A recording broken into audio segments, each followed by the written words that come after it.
Corey Graves, right?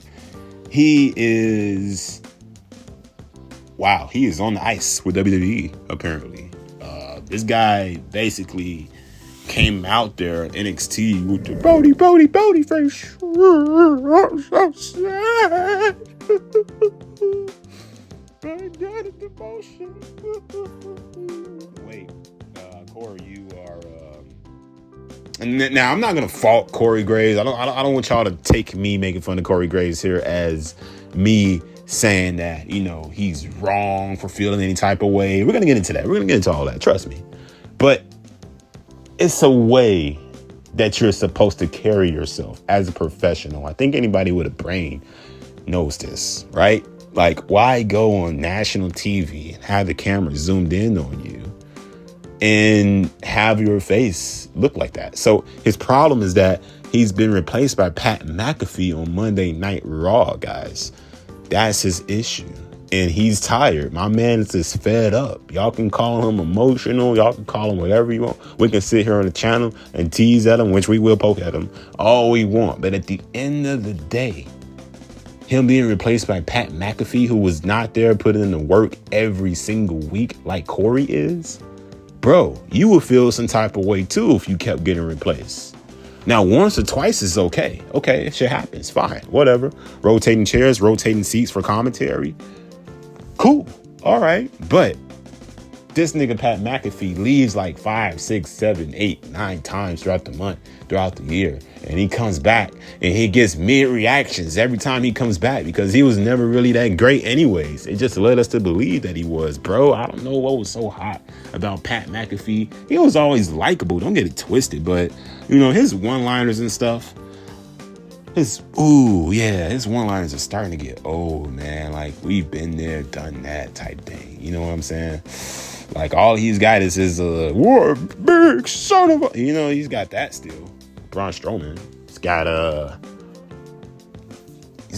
couple of things with his shtick, right? But it's not really as serious as a Corey Graves. You know, at least Corey takes his job serious. You know, he's inspired by people like Gorilla Monsoon, you know, Michael Cole himself, which I'm shocked that Michael Cole didn't stand up for him here, man. You know, I know him and Pat are good buddies and all that shit, but damn, I was kind of shocked. I think that's the part that people are not talking about.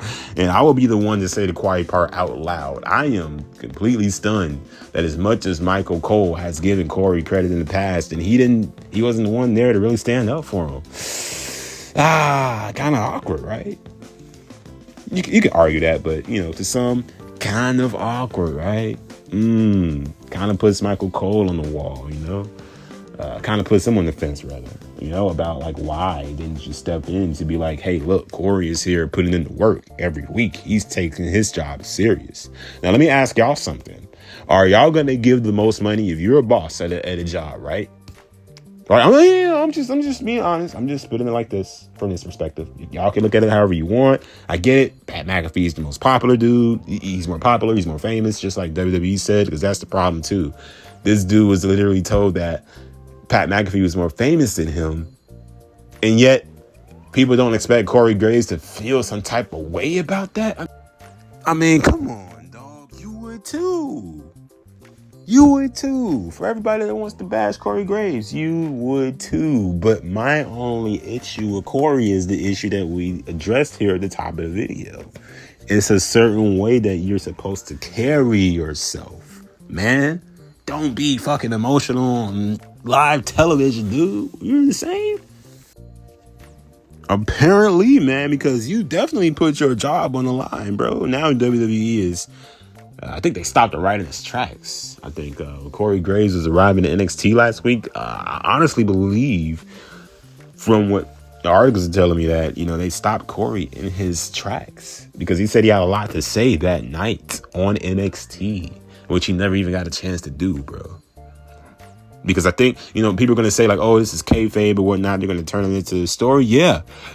What's going to happen is they're going to try to turn it into a story to save face, to be like, ha ha, I got you guys.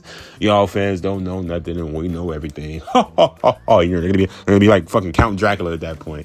You know, 1, 2, 3, 4. We played y'all and and we'll play y'all some more. This was all a plan. Everything is fine. This is not fine. Everything is not fine, bro.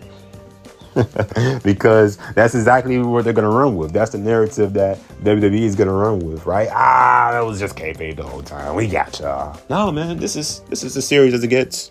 Honestly, that's just the way that I see it. It's just the way that a lot of people are seeing it. It's just the energy that a lot of people felt during this situation here with Corey Graves and Pat McAfee. It is funny to me because I'm thinking that the debut of Raw on Netflix should have its heavy hitters, not the most famous people. I get it that they did it for the casuals or whatnot, but it's like I was never a big fan of Pat McAfee's commentary. I'm gonna just be honest with y'all. I was never a huge fan of him because his little one-liners, his little sound bites, they're there, but they're getting old, dude. He doesn't really study the product. He admitted himself that he doesn't study the product. He just chimes in every now and then, you know what I'm saying, for his own good, you know, in case he wants to see something that's popular, you know, but he doesn't necessarily watch the product himself. He's admitted that, and yet they still went with Pat. If, like I said, going back to the example I was trying to make earlier, if I'm an employee, right, or better yet, if I'm a manager and I want to bring in my heaviest hitters and pay them more, then I'm going to do that. I'm not going to bring in the person that's there every 2 to 3 days or so just because he may have been a more tenured agent. I'm not going to do that because that agent, yeah, he's more tenured. Yeah, he paid his dues in the beginning, probably, which Pat McAfee has not really paid a whole lot of dues. Now, y'all can argue with me in the comment section. I'm going to let y'all argue with yourself, to be honest, because I'm not going to sit here and go back and forth about that. Pat McAfee has only paid so many dues, right? But Corey Graves has been there since day one. You know what I mean?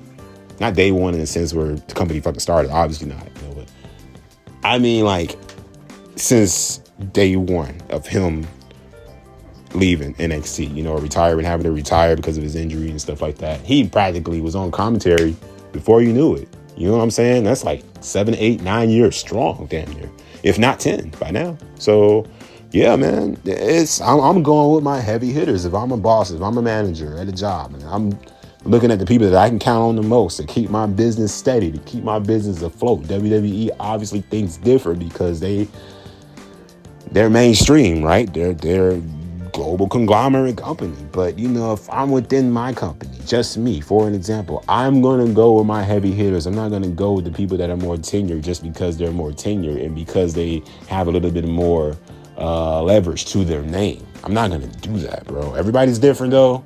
I can't say what's the right or wrong answer, obviously, because, you know, Pat Mac, if he's more famous, he drew in the eyeballs in the Raw Netflix debut, then so be it. But overall, I would have had him in a rotating chair because Corey Graves' spot would have been secured. That's just me. But Corey, you gotta be, you can't be crying and stuff on TV, man. You can't be crying on social media like, oh, got a lot to say. Hoo, hoo, hoo. No, man, just keep it to yourself, bro. Come out, handle whatever business you have to handle with WWE behind closed doors, behind the scenes. So, you know, this doesn't come off and have people write you off as being a drama queen. Because that's the reason why people are looking at this from a different perspective for Corey Graves. Like, he's a drama queen because he's making himself look that way. And that's the problem.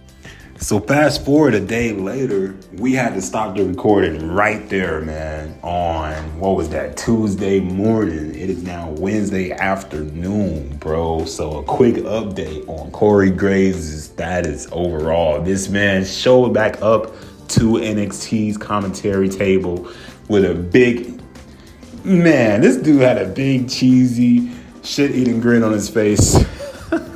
This dude was happy. He was happy-go-lucky, man. You couldn't tell him nothing. He went and had a conversation with Paul 3H's Levesque, man, and Triple H told him, boy, if you don't get your ass back to work, boy, get back on that road, boy. Get your ass back out in that field. You know, Triple H basically cracked the pipe on Corey Graves, man. Wabaka. Oh my God, bro. Cory Graves, man. Hey, listen, money talks, bullshit walks. That's all I got to say, man. Just a quick update I wanted to throw at y'all. I found it absolutely hilarious that this man showed up and played it all off. I knew it. I knew it. He was going to write this off as story, bro. They were going to, like, the articles and the news articles, which is exactly what they tried to do today, right? I'll send you the link down below. They tried to write it off as storyline. They tried to do a gotcha on us, y'all.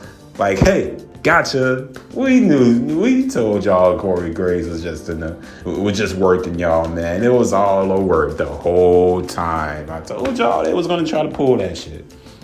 Nah, man, this ain't no work. That was real. You go back and watch Cory Graves' face on NXT's program. What was that? Last week, the week before, bro. You go back and look at this man's face. You saw the hurt. You saw the pain. And he probably, you can argue that he probably did it for attention. Okay, but you cannot deny, guys, that was absolutely 100% real. I don't give a fuck what these articles say. I don't give a shit what your fake journalists and news reporters have to say, bro. I don't give a shit of what WrestleZone has to talk about, bro.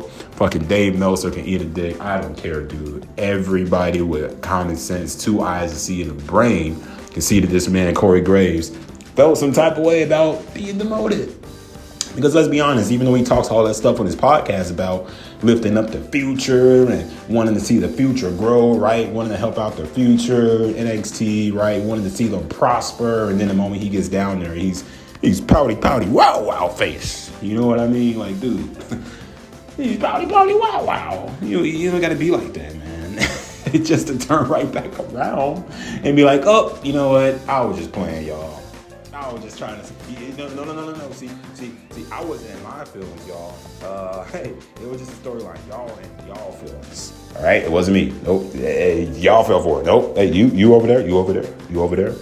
You fell for it. You fell for it. Y'all didn't. Yeah, nobody was cutting onions over there. Nobody saw these tears falling from my face, man. Nobody actually saw me crying on national television and my eyes getting all watery and red and things like that. Nobody saw that, bro. None of that happened. We all back. NXT is the place Cory Graves said he wants to be. He's right where he wants to be, guys. Until Triple H. I mean, he didn't want to be there last week until Triple H basically bust out the whip, man. Crack. What's my name? What's your name, Cory Graves? Kunta. And he looks back at Paul 3 H's and says, it's Kunta Kente. Oh, yeah? Bitch, your name is Toby, motherfucker. Better believe that. I'm out this piece. Deuces. We gone, y'all. I can't believe it. Cory Graves, man. Dude was a character. What can I say? But yeah, man, overall, I side with Cory Graves, even though he went about it in an unpopular way. I do side with Cory Graves because I believe in putting in your heavy hitters first to be able to do the job done, unlike Pat McAfee, who's just there for a quick payday. But yeah, man, we can tease Cory all we want, but in the end, I'm going to stand by him, man. You got to feel some type of way for him, bro. But hey, look what happened. Now he's back. Now he's happy. So we'll see what happens. Apparently, they worked something out quick, man. Like I said, money talk, bullshit walk. But again, we're going to get up out of here. Deuces. See y'all later.